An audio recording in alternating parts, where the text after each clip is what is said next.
Hi everyone, this is Crane, the host of the 𝕠𝕕𝕖 Inside podcast. I hope you have been doing well. It has been a while since I've done one of these videos, but it's so glad to be back and to be able to be here and talk about all the stuff we're going to talk about today. Today we're going to be going over our 21 Shares research newsletter, which if you have not subscribed to, you should definitely subscribe to it. The link for that will be in the podcast or the YouTube channel, so please check that out. So we'll be going over some of the highlights of the latest newsletter, which was released on December 21st, 2022. This podcast or video is being recorded on December 22nd, 2022, and both the video and the podcast will be released on December 23rd, 2022. So please keep an eye out for that. If you like this kind of video or this kind of show, as the formats and the styles of videos are always changing, please let me know. You can always tweet at us, right? Twitter.com/21co_. You can also tweet at me, Twitter.com/CranePadieci, right? I always love to hear from you guys. Before we get into today's show, don't forget to hit the like button, hit that subscribe button, and the notification bell. If you're watching the video, you can see the cool little graphic over my left shoulder. Please do that. We want to grow the channel. We can produce more content, maybe even content every single day. I got a few other housekeeping announcements to make. The biggest announcement, right? The next podcast after. So from December 23rd, there's not going to be another podcast until January 4th, 2023. That may sound like a long time. It's actually not a very long time. Don't worry too much about it. In the meantime, what I will be trying to do almost every day from next week is to release a YouTube short or a TikTok short, depending where you follow us on, recapping some of the most famous moments of CEOs and other guests we've had on the channel, things they've said, things that might feel impactful, especially towards the end of 2020. So please keep an eye out for that. We'll be putting one of those up a day. So as most of our audience is in the States, it'll usually be in the morning American time. So that would be roughly about the afternoon European time, and then of course evening Asian time. So keep an eye out for that. And now with all of that housekeeping and other stuff out of the way, let's get into today's show. So today's show, of course, is highlighting our 21 Shares research newsletter, the most recent one, as I just mentioned in the intro before. It says Hong Kong's first crypto ETF, ZKEVM uprising, and more this week in crypto. So this week in crypto is covering like how the market is doing at the moment. And you can see, of course, the market has not been doing that great. You can see here is the sort of 0% over here.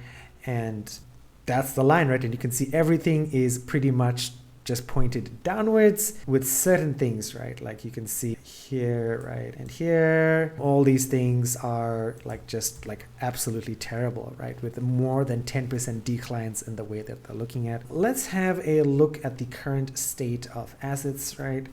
So as you can see, the crypto market cap at the moment, right? $843 million, 24-hour trading volume is $30 billion, Bitcoin 38.36% market dominant, 12,906 coins at the moment. And I recently saw some data as of a few weeks ago that there are, I think, 7,250 coins or projects failed this year already. There would have been 20,000 coins if we were still in a bull market, but of course we're in a bear market, so projects have disappeared, things have crashed, so this is where we are today. And as you can see, for pretty much anything in the top 10, it's all red. Of course, we see the stable coins, USDT, USDC, Binance USD are green, of course, because they're stable. We also see OKB, which I'm not sure what it is slightly stable as well. But otherwise, everything is pretty much red in the 1 hour, 24-hour, and 7-day zone.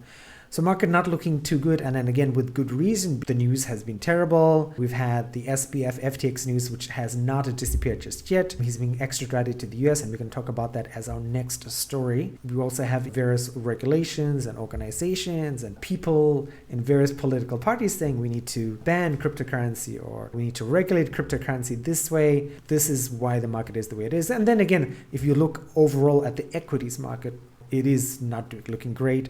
The overall perception is that stocks and pretty much everything are not going to be looking great next year. I saw another piece of news, Micron, which is a very famous computer manufacturer and memory manufacturer, they're letting go 10% of their staff. So that is an issue. But we're not going to talk about computer stuff today. We're going to talk about crypto. So let's move on to our FTX story. So FTX story, this is from the BBC. It says FTX boss Sam Bankman-Fried arrives in US to face charges. So from about 36 minutes ago, this is actually about an hour ago, I was preparing for the show before that. So this is a picture from the Bahamas. As you can assume, he's being escorted to the plane. He looks a bit haggard because he was in a Bahamian jail, which is famous for not being very good to people. It says the 30-year-old was extradited on suspicion of committing one of the biggest financial frauds in US history. Of course, people have compared the situation to the Lehman Brothers, Bernie Madoff, or Madoff, depending how you pronounce it. So it says FTX co-founder Gary Wang and Carolyn Ellison, former head of cryptocurrency trading firm Alameda Research, were both charged with roles in the frauds that contributed to FTX's collapse. Damien Williams, attorney for the Southern District of New York, announced. All right, they are both now cooperating with the Southern District of New York, he said in a video as court documents were released. So this is the Twitter account. You can follow this for more information in regards to that matter. Ms. Ellison and Mr. Wang face separate charges from the U.S. Securities and Exchange Commission. Our FTX has filed for bankruptcy, leaving many people unable to withdraw funds. According to the court filing, FTX owed its 50 largest creditors almost $3.1 billion, 2.5 million pounds.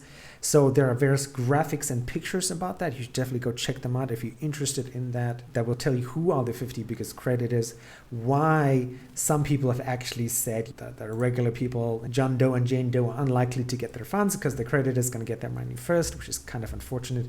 If you want a lot more clarity about this, I would suggest you check out our podcast with our head of legal, Andrew Jacobson, who explained a lot of this. I asked a lot of questions that I think a lot of you guys want to know about as well. So please do check that out. And this BBC article is pretty much comprehensive. As usual, right? If you are new to the 21 Co podcast, please check the links for everything will be downstairs, will be down in the show notes for the podcast and will be down in the links for the YouTube video. You can click and read these stories yourself. Let's move on to our next story. So our next story concerns pretty much this segment, right? Which is in the 21 Shares research newsletter, where they mention that a bunch of firms, right? So it says proof of reserves. So they mentioned Mazars or 𝕋𝕚𝕞𝕖 are two major cryptocurrency auditing firms that are basically said they're out of the crypto space, right? They're done. They're not going to participate anymore. And this is huge, especially if you are a Binance user or a Nexo user. A lot of these firms are the ones where when you go down to the bottom of the site, they say, yes, we have been audited, right? And those are the firms who are auditing them. So as the research newsletter suggests, right, the uncertainty around proof of reserves is intensifying as French auditor Mazars announced it is pausing proof of reserves assessments for crypto clients, which include Binance, Crypto.com, and KuCoin, due to concerns regarding the way these reports are understood by the public. More permanently, California-based 𝕋𝕚𝕞𝕖 is quitting crypto after 8 years of auditing players. 𝕋𝕚𝕞𝕖 is the company that does Nexo and the industry in an effort to save face after being named in a class action lawsuit for failing to catch irregularities at FTX.US after performing the exchange's audit last year. At a glance, this can seem like a setback for the industry, but in fact, it is a step in the right direction as the market conditions continue to filter out bad actors to restart on a clean slate. For the time being, this could entail venture capitalists demanding crypto companies to only work with auditors of the Big Four accounting firms. So the Big Four accounting firms, if you're not familiar, are KPMG, or Ernst & Young, Arthur Andersen, etc. All right, let's check out the other sort of supplementary stories from Crypto Slate with Samuel Wan. So it talks about 𝕋𝕚𝕖 jump ship, right? Auditors 𝕋𝕚𝕖 count several high crypto companies, including their collective clients, Nexo, Gate, FTX, Kraken, Binance, and Crypto.com. I didn't realize Gate and Kraken were also their clients, so that's interesting. Prager Metis CPAs sign off on FTX Trading LLC's financial statements for 2020 and 2021. In a lawsuit filed last month, Prager Metis CPAs and 𝕋𝕚𝕞𝕖 were accused of being willfully blind to the racketeering at the disgraced exchange. So this is an interesting statement over here, right? Just because we know that from documents being released, from information being released, that a lot of this stuff was like backdoors built by SBF and some of his friends. So auditors, unless they were very technologically knowledgeable, they wouldn't have found it. And again, I'm not somebody who knows anything about auditing, anything like that, but this sounds to me like not much could have been done, actually. So here's another interesting part. It says ARCO CEO Jeff Dorman pointed out that auditors are still learning when it comes to crypto audits, and in any case, it's difficult to prove access for every token listed as an asset, right? So again, that is the state of the crypto industry, right? Is regulations and everything are changing so fast that it's really hard for somebody who, has to get a handle on all of this stuff, right? Because when you go to school and you learn auditing and accounting, which is what I did when I was in school 2 decades ago in Massachusetts, was you learn the rules, you learn everything else, but auditing and getting to know what firms are doing, and especially in such a bleeding tech industry that is cryptocurrency, I can imagine it's hard as an auditor to go in and know what to check for, how to look for, what is right, what is not right, how to apply the rules of I keep thinking of the AICPA, but it's not that, it's the International Organization of Chartered Accountants. So it's auditing is not foolproof, and that's why I think as well that the auditors shouldn't be blamed because they can't know everything and have access to everything and be 100% up to the knowledge of everything, just given the speed at which the industry moves. Okay, and let's go back to the newsletter and let's check our next story. And our next story is about the fact that Hong Kong is launching its first crypto ETF, and that's the newsletter highlights the adoption aspect. So it says, 𝕋𝕚𝕐 Asset Management raised $79 million ahead of the listing the first Bitcoin and Ethereum ETFs on the Hong Kong Stock Exchange on December 16, marking a breakthrough for the industry despite the FTX debacle and its aftermath of troubled market sentiment. The Bitcoin mining industry also received some good news on the back of the announcement made by Japan's largest power company, TEPCO, which is set to mine Bitcoin with excess energy. That's fantastic. That's very interesting, though. As somebody who lives very close to Japan, right? Japan is north of Taiwan. Japan is having a lot of energy issues at the moment, especially it's moving into winter. The Japanese government has told people living in Japan to say, hey, conserve energy, wear more warm clothes, just like what a lot of Europe is being told. So I don't know how they're going to mine Bitcoin with excess energy when I'm pretty sure they don't have excess energy. So that doesn't seem very plausible for them on the Bitcoin front. Again, just because this goes back to what happened with Fukushima and earthquakes, and we had an earthquake today here in Taiwan, and this region itself, right, the volcanic region, or the Ring of Fire as it's called in English, is a region where earthquakes are becoming more and more prevalent. That's why, like, Japan had a lot of nuclear power, but a lot of that has been sidelined just because they're worried about another Fukushima happening, which is why Japan has a lot of power issues, and it's only so fast you can get renewables up and running. But it's still great news, right? It's still great news, as you can see by another supplementary article here from bitcoin.com, right? So the thing that we do know is that this is a futures ETF, right?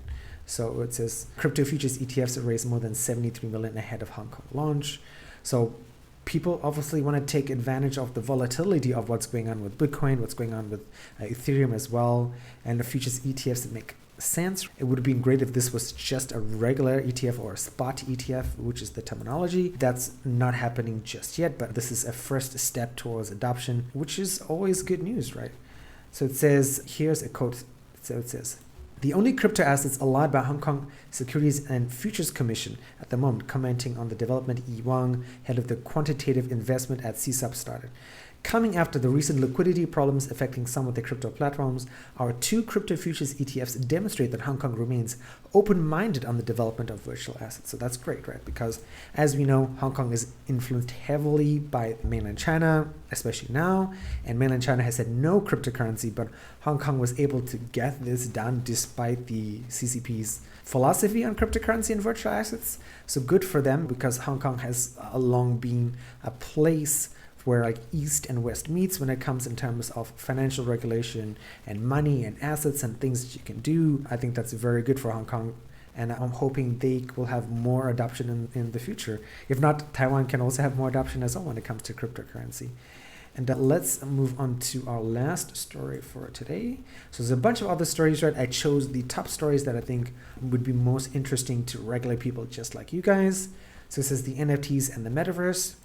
And it says, Solana's biggest NFT marketplace, Magic Eden, has been pushing toward this direction with its support for Polygon-based NFTs minting. This is an effort that has been brewing since November 22nd, and Magic Eden first announced adding support for NFT trading on Polygon. In quite a timely manner, Crypto.com also announced its DeFi wallet allows users to store Polygon-based NFTs. On the back of partnerships inked last week, Warner Music Group are launching music NFTs through the upcoming LGND platform Polygon.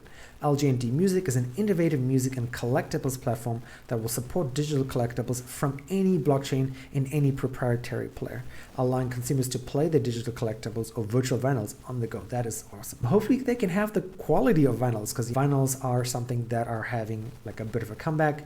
Lots of people are buying vinyl players. There are vinyl stores that are coming back. I wish I still had my dad's vinyls from back in the day. I remember finding them in my house stored in some shelf. I'm like, oh God, these things, I don't understand them. But now, after having turned 40, I would have loved to listen to that music today. So let's look at the last supplementary story. So it says, this talks about what Magic Eden is doing, right? It is Solana's biggest NFT platform. If you're new to this podcast and this YouTube video, you should know I'm a big fan of Magic Eden. I love Solana NFTs. They're more accessible than Ethereum because of less gas fees. The actual Magic Eden interface is much easier to use. So I already told you guys I'm biased, so please take what I say today with a grain of salt. As you know, our research analyst Tom, who's also been on numerous podcasts, has created a dashboard where we can check out what is happening with NFTs. You can read all about that over here. You can check out our episode where we talked about that, right? So as you can see, we've had like a high at the beginning of the year for the overview of NFT tracking, right? And then tapers out as the bad news hits us, right? With December, 724 million in total sales, but the number of unique traders down 371,300 traders, whereas the high of January was 543,000 traders, almost 200,000 traders more. And again, this is just Ethereum and Solana. This doesn't take into account Binance. This doesn't take into account the NFT transactions going on the Binance app. This doesn't take into account Avalanche or any of the other chains as well, which do have some NFT transactions. NFT volume ratio, unique traders, of course, going down. And again, you'll see the number of traders going down is not exactly surprising, just because overall crypto interest has gone down with what has happened with FTX, with Luna and Terra. Of course, people are turned off by it. And again, they have every right to be. And when bad things happen, right, you don't want to participate. This is not just for crypto. When the bad things happen in the stock market, like the 2008 financial crisis, right? People are like, yep, this is bad. I'm buying treasury bills. I'm buying safe deposits. I'm buying cash deposits, whatever the terminology is in your respective country. So this makes a lot of sense as well. And here's the 24-hour volume, $13 million for Ethereum, $2 million for Solana. Average trade $245, average trade $66. Of course, this is heavily impacted by the price of the Sol token, which is of course down because of FTX's connection to Solana. But yep, that is it, guys. So I hope you enjoyed today's episode. Let's switch back to our regular scene. Alright guys, that is it. I hope you enjoyed today's episode. I'm sorry about the irregularity of podcasts that have been happening. There's been a lot of changes. As you can know, we're now a 21 co-podcast, which is fantastic. And I hope you guys enjoy the content. There's going to be lots more exciting and different content, a lot more short content for those people who are short on time like me. So please do check out our channel, check out our shorts. There's lots of fun stuff, lots of impactful stuff over there. And then we will see you guys in the new year. But as I mentioned before, check out the shorts, subscribe to the YouTube channel, subscribe to the podcast, leave us a 5-star review, and then we will talk to you guys later.